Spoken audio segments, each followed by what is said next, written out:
first thing is I'm going to give you a little bit about the context, and the importance of the context is that you will need to explain to collection management system vendors what you want. Don't assume that they know what you want, and don't assume that they will speak your language. That's the fatal mistake to make, and they probably do the same in that they think you understand what they're talking about, and you probably won't. So what you need to do is explain exactly what you want in simple language and make sure that you actually give it to, get them to give it to you. Okay, so a bit more on the context. So is this the vision that you want of your content, your objects appearing as a beautiful woman, being actually floating in midair? However, is this the reality of the situation? Are you the unicyclist actually supporting this beautiful lady? So what I'm, apart from the slightly amusing idea, what I'm trying to put across is that you've got to make sure that the collection management system vendor or those creating a system know what is involved in actually doing collection management. So one way of doing that is to look at what sort of environments your data sits. So here is a set of 3 metadata use environments. If we look at the left-hand side, that says, hopefully you can read it, but I'll read it out if you can't. It says collection management environment, and this is where you're going to be doing your management and cataloging of your collections. And with that, you're going to be creating management and descriptive metadata. Now, the standard that the Collections Trust is curating, called Spectrum, has the ability to actually record everything about objects and their management in museums, and I'll explain a bit more about what's in Spectrum. Here, the key concepts are that there should be the maximum amount of detail. There should be the preservation of data. There's possibilities of domain-specific schemas, how data is represented. Also, country-specific schemes as well. And finally, even organizational specific schemes. All of those are all well and good, but the more specific you have it for your own organization, the more difficult it is to interoperate with anybody else. So if we look at the center one, this is this service environment, and here we're talking about delivering content and meaningful access and indexing. And the way to do that in terms of data is to use Lido, which has this rich descriptive metadata set. So here the key concepts are the idea of cross-domain, probably, usable quality, so there's no point in giving people access to something if they can't do anything with it, reasonable speed of delivery, and rights protection. And finally, the discovery environment. This is about searching and choosing the content for people, members of the public or researchers, in a fast way, also in a relevant way. So, and finally, there's the idea of choosing and then response from other people. So this is the idea of what you should be trying to get across to collection management system vendors. This is the entirety of what you want them to do. So, how did Collections Trust persuade lots and lots of system vendors to actually use Spectrum? Okay, what Spectrum does is it defines, at the moment at least, 21 procedures which are based around collections management activities in museums in particular, but it can be extended to other organisations. And also there are accompanying what we call units of information, which are the data elements that you need to record in order to do the procedures. And that includes descriptive information about the actual things. It's linked in the UK to something called accreditation, which is a accreditation for being a museum, and then they picked what they call primary procedures, which is a subset of what we do. The last content update to Spectrum was in version 3.2, we're actually in version 4, was about something called revisiting collections, which is a methodology to get information from your public about your collections and record it into the system itself. So again, you have to make sure that the collection management system vendor knows this is what you want to do. As part of this, I had this interesting idea based on partly on the work that we'd done with system vendors previously in something called CMI, which is the Consortium for the Interchange of Museum Information, which was a cross-Atlantic thing. So there were people from the Getty involved, people from the Canadians, Australians, Koreans, and lots of people from Europe involved, looking at testing things like SGML, which was mentioned by Gabor, but also Dublin Core. So we did a report on how you might use Dublin Core in a museum virtually at the same time that Dublin Core was being created, and we came to the conclusion, don't use Dublin Core. Okay, so that was one thing for the partner scheme. The other one was these systems had actually used Spectrum to create their systems. So they were using them anyway, so let's try to get them to pay somebody for that. So as we hold the copyright for Spectrum, we decided we would ask them if they were interested in actually taking part in this scheme, and most of them were, slightly surprisingly.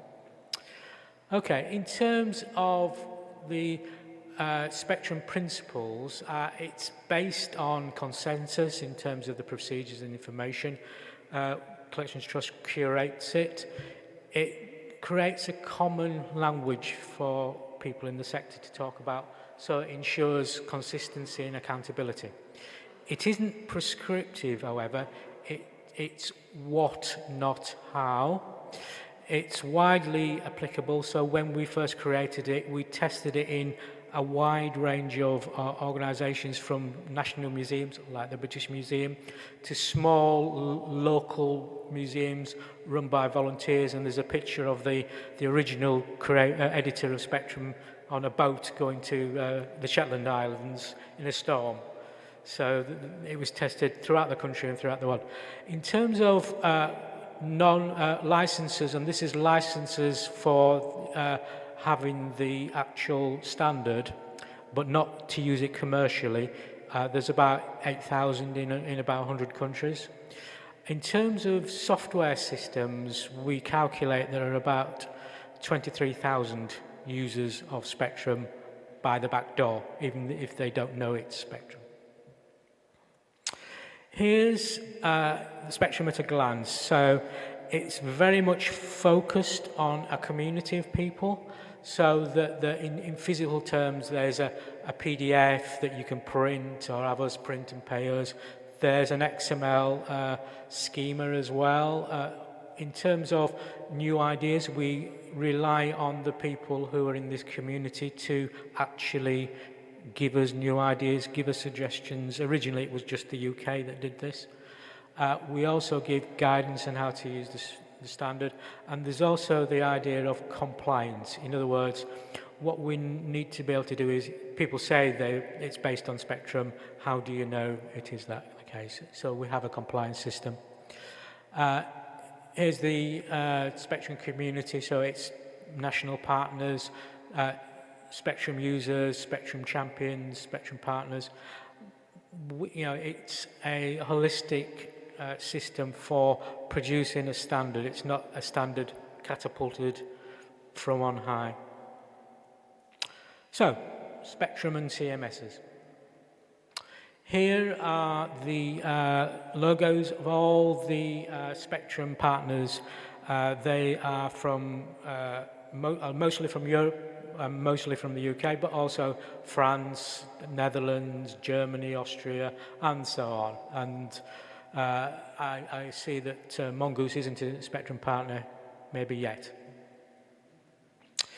So, what does it give for the collection management software vendors? It gives them the exclusive use to use Spectrum in a commercial context. Also, only Spectrum partners can say, after testing obviously, that they are Spectrum compliant. Anybody who isn't a Spectrum partner and who isn't Spectrum compliant doesn't have the right to say they're compliant. And we are now stamping hard on those who do say that without a formal verification process. The other thing that it does is gives them the opportunity to work on joint projects, which was, if you remember, what I said earlier about working within this CME context.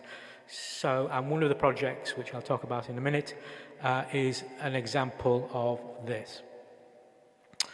So, as I say, benefits to partners, commercial use, Spectrum compliance. There are more not so obvious ones, like it adds value to their company. So in other words, why are they paying us money to be a partner? Because it then sees that they are having a connection with sector professionals. It demonstrates their commitment to national standards, gives them access to sector intelligence, in other words, what's going on in the sector. They obviously become part of the Spectrum community. They are on our website. There's a software survey giving comparisons between the different systems, and again, as I say, able to collaborate in innovative European projects. So, what's the benefits for museums? Well, one of the things that Spectrum partners can do is incorporate access to the text of Spectrum within their systems. They also see that Spectrum partners are enabling the development of Spectrum, so that if Spectrum is changed at a level of the sector, the partner is compelled, if they want to remain compliant, to change their system.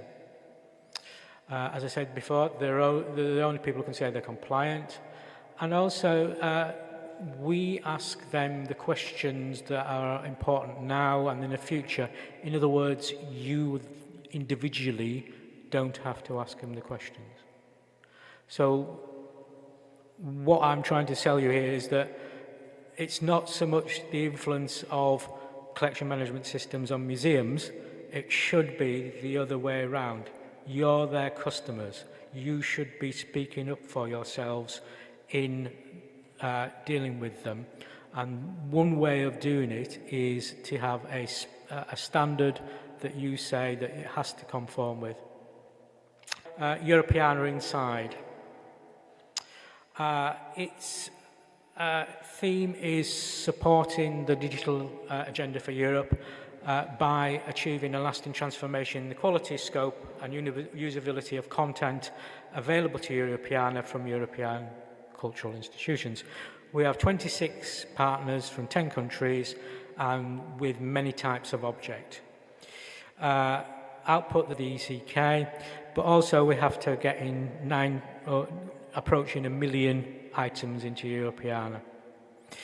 In terms of what's called the network effect, as well as the partners in the project, some who are clients of the software vendors, there's the benefit that should accrue to all the other clients of a software vendor. So what we're building in Europeana Inside should be of benefit to them. Also, outside the project, we're getting other software vendors and clients involved in the project, but not getting paid by Europe. Here's the objectives. I won't read out the whole thing, but I will give you the idea of a significant critical mass of new content, simplifying significantly the process of contribution, overcoming the barriers to participation, one of which is IPR. Build on the framework of standards and protocols already existing, and hopefully support metadata enrichment, in other words, content that comes back from the outside into your systems. Here's the work packages, pretty standard ones, lasting 30 months and over 700 person months of work. Here's the partners. I've highlighted the ones who are vendors, so ZCOM, PostScriptum, System Simulation, KE, Mobidoc, IBBT, sort of, Adlib, Mongoose, so there's a partner from Hungary in the project, Semantica, Synsoft, and Xantis. We could have had more, but it was a case of there's the barrier, you can't have a partner who isn't from in the European Union and connected countries, and also just managing 26 organisations is pretty difficult. So in terms of working with others, so we're working with the Culture Grid, which is pretty easy as it's Collections Trust anyway, but also working with the Slovenian National Cultural Portal, the Bosnian one, a sort of company aggregation called House of Images, and other software providers like Gallery Systems who are in the hall outside, a South African one, and a big one in the UK called Modes, which was used by a lot of little organisations. So how are we getting metadata into Europeana? It's the idea of a flow, potentially both ways, of metadata from systems into aggregators or directly into Europeana.